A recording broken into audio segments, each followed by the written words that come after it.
Right, what do we got here, eh? Dun, dun, dun. Straight into it. This is the FTX Outback FURY.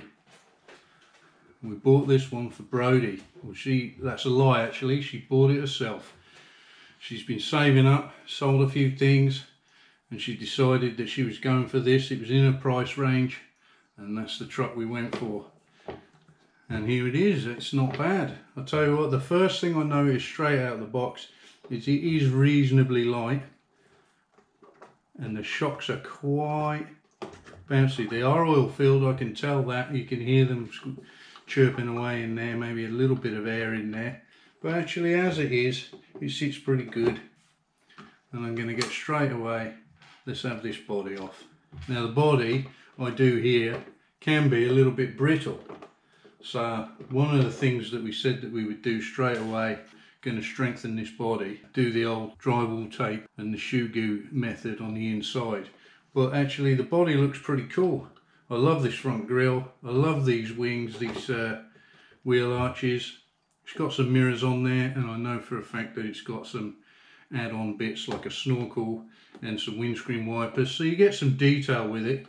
And let's face it, if you smash this body to pieces, you go and buy a Lexan one, and then you just take all of these stuff off this bonnet louver thing, and you just go and bolt it onto your other body.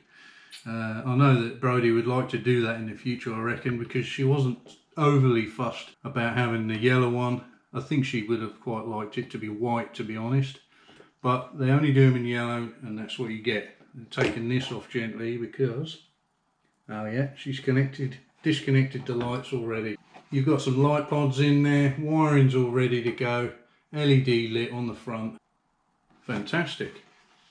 Yeah, I'd imagine on a nice hot day this is probably fine, but when it starts getting a bit cooler, I've heard it can be a bit brittle and a bit shatter a little bit. Let's pop that over there. Does look cool. I do like that grille. What do you think? Let me know. Evil eyes.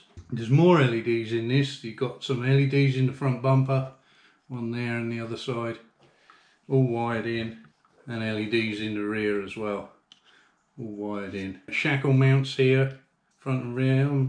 Shame it doesn't already have some shackles on there, but front and rear, yeah, shackles on there. Battery tray sitting at the back. Nice easy access on that with the Velcro straps, nothing too fussy or fancy. Centre mounted motor in the gearbox. It's a 540, I don't know what turn it is, can't quite see, but I would imagine it's ample for time being. Nice little gearbox, drive shafts, plastic drive shafts, but the linkages appear to be metal, are they? Yeah, you've got metal linkages on your drive shaft sitting in a plastic housing. The axles, they're pretty okay.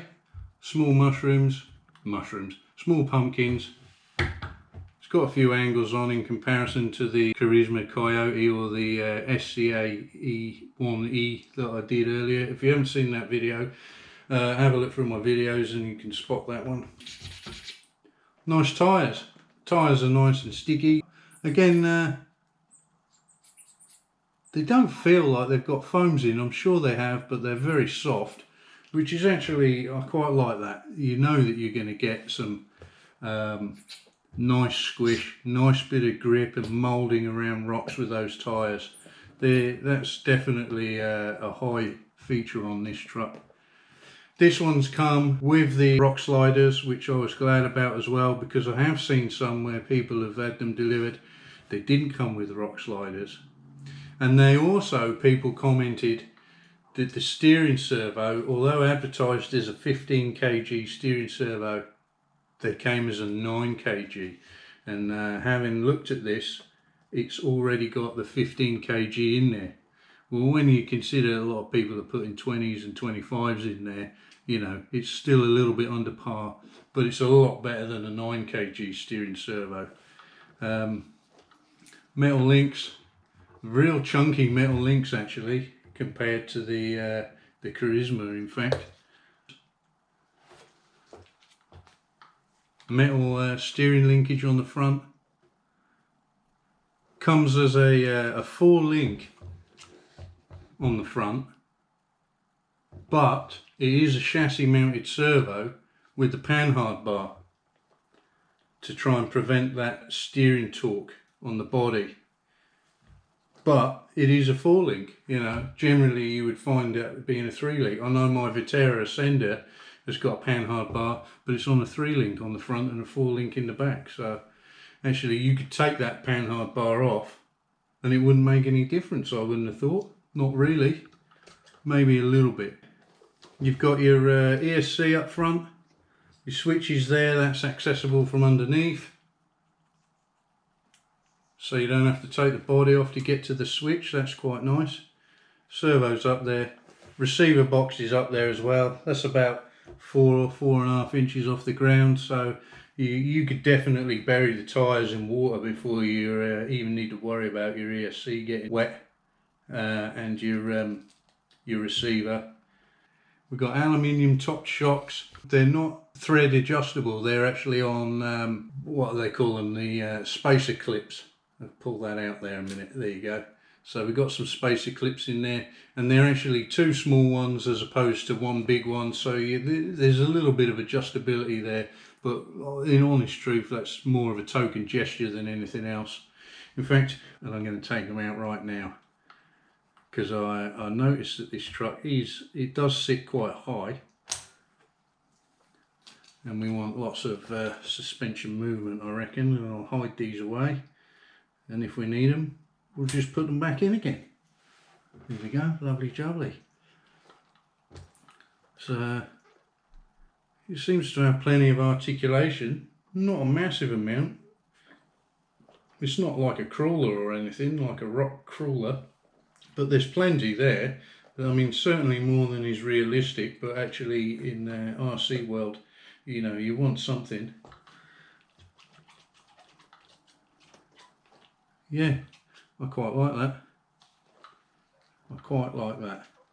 And when you consider that this is 170 delivered, that's a drivable truck straight away, that is. I like these wheels, sort of mimicking those steel rims that you might find on a real Land Rover. Steel C-section chassis.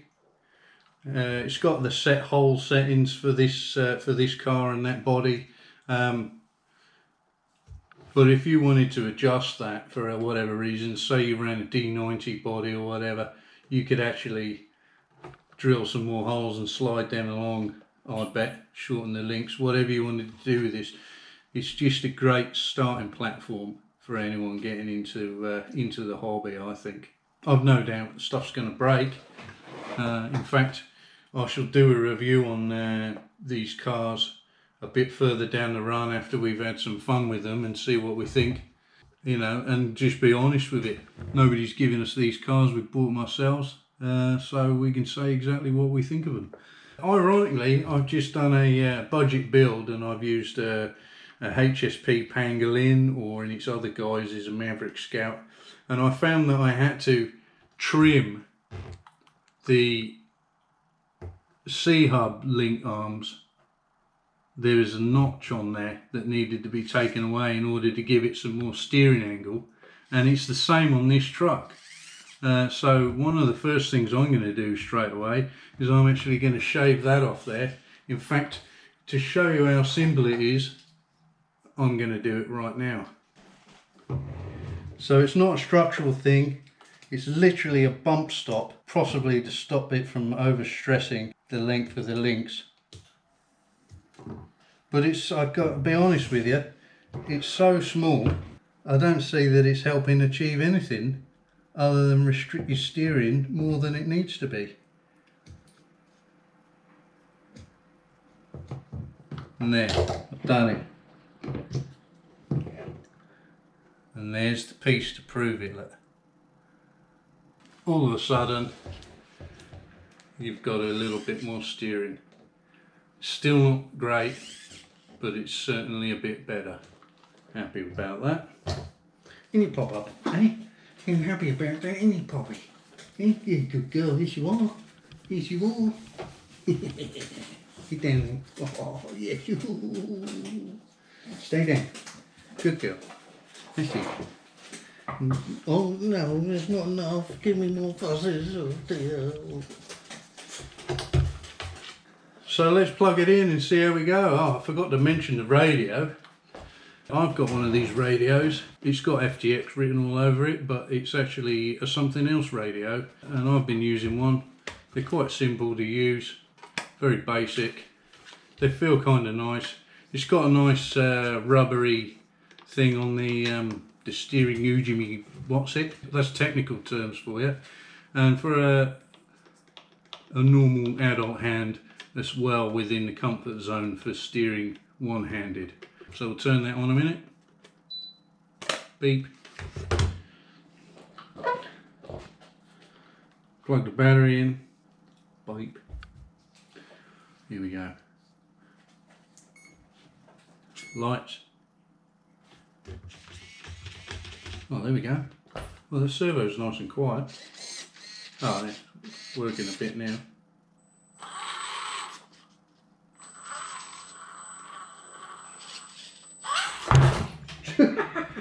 What's up with me?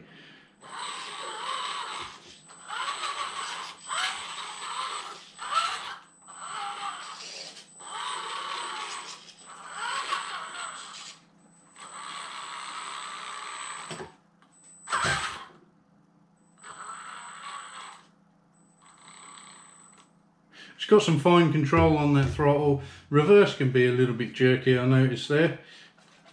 Don't know whether we can take that out with this radio, probably not, but works great. Yeah, I'm also going to take that battery out to charge that up overnight as well. It's a nickel metal hydride you get with these, 7.2 volts, and it's a 2000 mAh battery, and we bought some 3.2 thousand mAh batteries, so she's got an extra. I don't mind I quite like the fact that they are nickel metal, because for Brody, I don't want them messing around with LiPo batteries. I want them to just be able to plug these in, put them on charge for a few hours with a better charger, and not have to really worry about it all that much. You should never leave any batteries unattended, but LiPos particularly, they have a bit of a reputation, and we don't want to risk that. So nickel metal, you get about an hour's run time out of that. The other one you might get an hour and a half. That's great, perfect. Few hours playing out, lovely jubbly. So pop this back together, and like I say, because this one is one of our cars, we're going to do some update reviews, anything that happens to them, any breakages or things that we find that we could do to improve it, you know, see what its first performance is when it goes out, you know, the first run. We're going to a great place tomorrow, a place that we've already been before. It looks like the Grand Canyon for RC cars. It's a fantastic place to go to, and we're going to run this car, and the next one I'm going to unbox, we're going to run them there tomorrow. Let's get this one done. Put it there, put that there, put that there, and again, thanks for watching. Hit the like and subscribe. Hit the bell button so you get notified. Share it, do whatever you want, and I'll catch you on the next one. Cheers.